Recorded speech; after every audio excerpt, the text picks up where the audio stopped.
What's going on, good people? Welcome back. I know it's been a minute. Somebody, we are back. We are back. It's been a minute. Are back. We pray that you guys are well.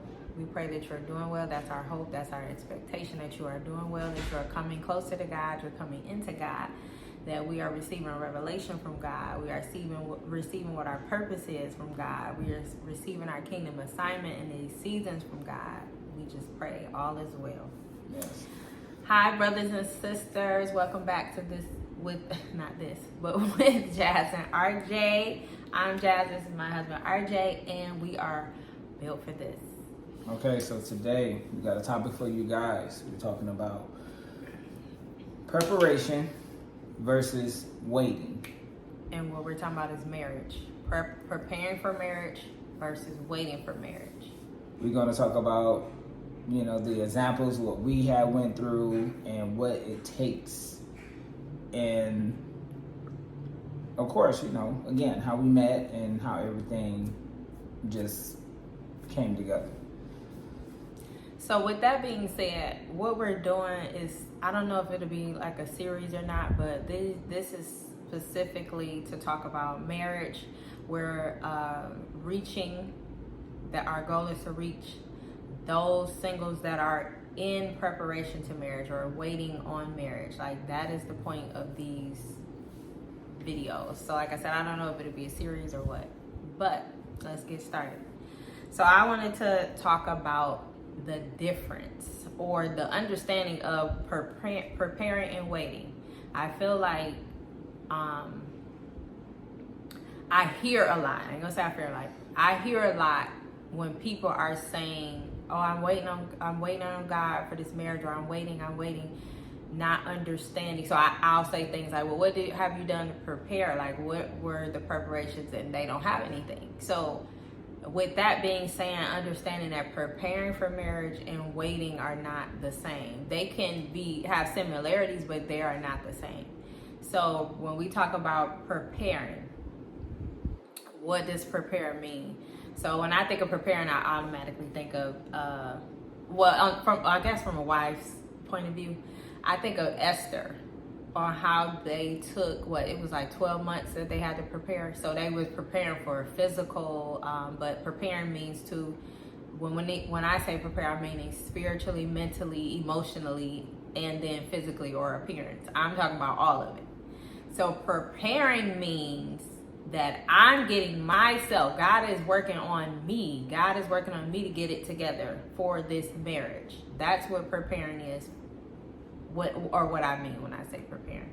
So preparing means to make ready. So when I say make ready, I mean your mind, your heart, your emotions, and appearance also. Prepare also means to be like firm and stable, and established. So we can get into that too. Mm-hmm. What I mean by that being firm, stable, and established, I'm going to let you speak from a man's point. But from what I mean by being firm, stable, and established is in Jesus Christ. Like, I was firm, stable, and established in who Jesus was, who he told me I was, which was I was somebody's wife. I was standing firm on that. Like, I knew in the dating, that was at the forefront, or God was at the forefront, but that's the forefront. I'm somebody's wife, so this is how I'm proceeding forward in my dating. And then know that if I'm somebody's wife, God said what he said, that's a promise. I know that's what it is. It's nothing other than that. So that's what I mean by being firm, established, and stable. Stable in my spiritual growth, what I'm doing, stable in my preparation. I'm preparing, I'm healing right now. I'm just staying firm and stable in that, because I knew I was a mess and I knew I needed it. So staying firm in that. You want to add something before I keep going? No. Okay. So did you want to add to the preparing, being stable, firm, and established? That definition of preparing or preparation? No, honestly, no, because everything match up. Okay. It's, even from a man perspective, everything match up. Like, it's not what we think it is, fellas. It's not what we think it is. There's having this, having that, and that's pretty much, I get more into that when I tell my side. But it's not what you think it is. It's what God is preparing you for and building you up. Okay. So in Esther 2:12, so Esther 2 is talking about when Esther becomes queen. So Esther 2:12 is my reference for what I said about preparing, appearance, mind, mental, heart. It says Esther 2:12, and I'm reading from King James Version. What is that? Let me see. Azarias? No. Aha. Let's see.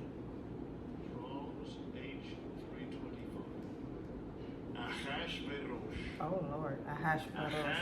Okay.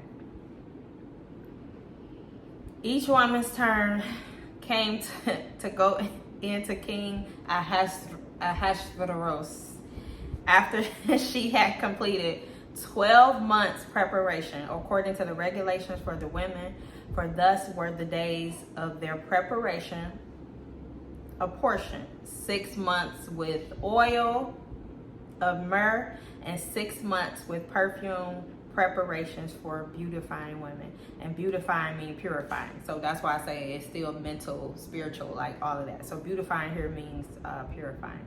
So it said they did 6 months for the oils and myrrh and 6 months for the perfumes and beautifying them. So again, preparation is the time frame, I say, before the wait. Like, those are not the same thing. The waiting is, okay, now I'm sitting and I'm trusting God. I'm believing what he said. I prepared as much as I can, because obviously we're not going to be perfect when we do come into our spouse.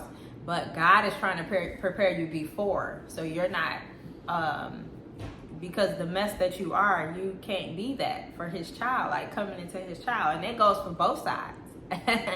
And I know I may say that and it may be like, what do you mean a mess? But that's how I say it, or I look at it. We all need healing. We all need growth. We all have things that you cannot take into your next relationship. You cannot, or I'm going to say into your marriage, because this ain't just a relationship, just a dating thing. You can't, God needs you to be prepared as much as possible. Like I said, we're not going to be perfect, but there is a preparation time. So when we say, oh, I'm waiting on God, or God told me I'm somebody's wife, or God, I know I desire marriage, I'm looking into being married, because unless God tells you that you're not going to be married, I do believe that should be a desire. Until, or in that time, is like the steps to the marriage, the steps to getting there is preparing. And with preparing, you have to heal. You have to change. Your mind has to change. Your heart has to change. We're not going to be single anymore. It's not going to be a one or me no more. It's a we now. So your mind, everything has to shift and prepare for that. We don't just go we don't just wait and go into the marriage. Okay. I want to stop there for a second. Did you want to say anything? So, I just want to go right into it and just speak from my experience and from a male perspective, because I know it's a lot of males that's dealing with that now, or that had dealt with it. And two of the things that I had to realize is that I had to let go of pride and ego during my process of preparing. And just being prideful, as in having a mindset of thinking, oh, I need this, I need that, I gotta have this, I gotta have that. And, and not understanding, okay, I have all these things. Let's just say I have all these things.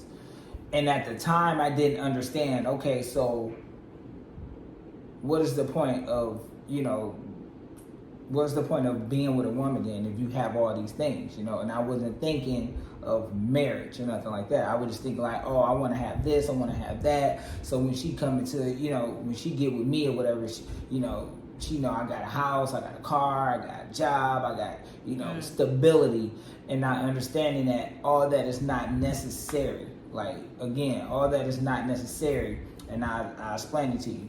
And then the next one is, I'll explain it to you in a little bit, but the next one is ego. You gotta let go of that ego. And I do get and I understand so far as in like you get accomplished and you start achieving goals and you start like receiving just blessings. Now I call them blessings, but I used to call them like just succeeding at everything that you do. And that boost up your ego. Oh, I got this, or I got promoted, or I got the company car, or I got this. But at the same time, it's like, when you let that ego build up, you're being boastful, and that's something that God despises. And also too, when you present yourself to your kingdom spouse, your wife, you have to think like, okay, you're really conceited. You really full of yourself. And that was something that I had to mentally, spiritually, and physically, like, just, I had God strip it away from it. And the way how he did it was just conversations. It was just conversations every night, every morning, just talking. And the one thing that I noticed about the conversation that I was having with him was that it was making me feel some type of way, as in like it was like the way how I was feeling with this pride and this ego. It was like a nasty feeling. It was like real disgusting. It was like nah, I don't like that. And then he gave me visions and images of like how I was around certain people I was around, how they was being prideful and egotistical, and I was just like, oh man, that's me. And so I had to really get rid of that and strip that away. So now I'm gonna go back on when it comes to pretty much just being prideful. Like, pride is one of the things that we have to learn how to swallow, and we gotta put our pride down, and we have to pick up our peace. Because when we carrying all that weight, all that prideful weight or whatever, it's a burden on us. And let's be honest, fellas, like, we cannot do this by ourselves. It's the reason why God created man and woman, because God said that man should not be alone. Man needs a helper. Man needs a helper, and we have to remember that. This is not no helper as in you tell her what to do and she follow, because the thing is that she's not going to follow you if you're not going in the right direction, and the right direction is the will of God. So that was something I had to learn, like during our marriage. I had to really understand and learn that. And the thing is that I was doing it, but I wasn't recognizing it. I wasn't realizing it, because I was just so caught up in a lot of other things, like, oh, I got to pay bills, oh, I got to make sure I get, this or whatever. Ooh, overtime coming. Oh, I got that. Oh, okay, next week we about to go ahead and buy a car. Like, all those things where we're not understanding that, trust in the Lord and just be humble and just continue on working. Yet as you are working, it's not just you, it's your wife too. Together y'all become one. So that was something that I had to understand, and I definitely had to swallow my pride and get rid of that ego. And man, when I say God works, well, how he works with you real quick. He snatched it up right up me real quick. And so when I came to my wife, and it was a lot of things that I was like, I'm not gonna lie, I was really ashamed of, yet and still not knowing or understanding that, okay, help her.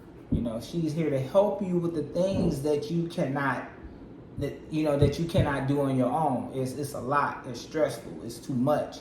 So when we came together, definitely she taught me a lot of things so far as in making adjustments, because I was so structured. When it comes to just speaking up more. See, me, I speak up, but it was like I would speak up at a moment to where I would just snap. And that's because I was holding stuff in, but not just speaking up at that moment. And the reason why I was doing that was because I didn't want no more drama that was on top of mine. So it was like, at the time I was still giving people grace cards. Like, okay, whatever, especially with family members. I was passing them out like canned goods.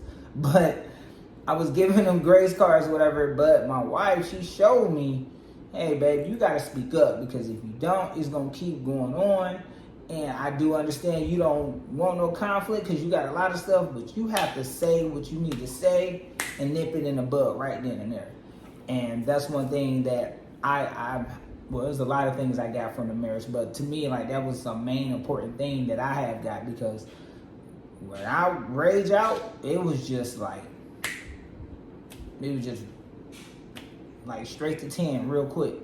I did want to go back to when you said how you was preparing. So your preparedness was when I explained firm, stable, like the stability, firm and established. Like that's what you were explaining, but you were looking at it more so just physical, not spiritually and mentally. So that is important, that when we say prepare means what you said, but it's more than just appearance or physical. It's the spiritual, the mental, emotional. So I know my preparedness, I focused on the spiritual and the healing, and I feel like everything else kind of flowed. Like the physical and stuff came about from that or after that, but I was like, I need spiritually, I need to get all this uncleanliness off of me. I need to get all this wickedness off of me, or this bitterness, this anger, those things. So, which are unclean spirits, whether we want to admit it or not. Okay, so I want to talk about waiting now. So we talked about what preparing means, so waiting. So to wait means to trust, to expect. I feel like wait means to have faith in God and to diligently expect or continue doing what He is having you do in the moment, which in that moment could be preparing, still healing and all that. You continuously do that, like seek God, keep seeking God, keep doing what you need to do with God, and it'll happen. Like, so our wait, the wait after the preparation is the point that you're actually waiting to meet your spouse. Then you date and become spouses. That is what waiting is. When you, again, when we're saying we're waiting, because people say this a lot, I'm waiting, I'm trusting God for my marriage, I'm waiting, but you're just waiting. Like you didn't do, have you done, I ain't gonna say you didn't do, have you done the preparations for that? Because if you're still waiting, 10 years, 5 years later, that means the preparation wasn't done. That's what I would say. That's what it will look like to me. And this is me coaching people or when I'm in conversation with people. Okay, what have you done to prepare, like I asked before? So if I don't hear, if we're talking and there's no, like I've done this and I've done that and I've done that, but there was no preparation, it was just a wait. Like I've done this, mean I'm sitting with God, I'm asking Him to show me and show me and show me, but what is the work that's being done? Like, I pray that makes sense. Because again, like I say, waiting and preparing are two different things. Now you are still preparing in your wait. When we came together, I want to kind of explain that. Did you want to say anything about the wait, babe? I'm sorry. Waiting. I mean, yeah, like just piggyback a little bit. I'm gonna make this quick, but yeah, it's about pretty much like the preparing process, and that means like you gotta, like fellas, you have to stop skirt chasing. Like if you really want marriage, if you really, what I'm saying, need it in the way and the will of God, you have to cut out all things like skirt chasing. Don't get yourself caught up into like overworking yourself. I understand it's just you, but don't get caught up to where you overworking yourself to where it's like, okay, it's just me, and it's just me. I'm all by myself, because it's gonna be like, okay, so where are you gonna have time for her then? Also, too, another thing is like just getting caught up again, like in the deceptions of what the enemy thrown to you. Like you're waiting for your, for your spouse, and then he could throw you somebody that's like your picture, like your dream girl, I'll say, your dream spouse, and you like, oh man, she's everything.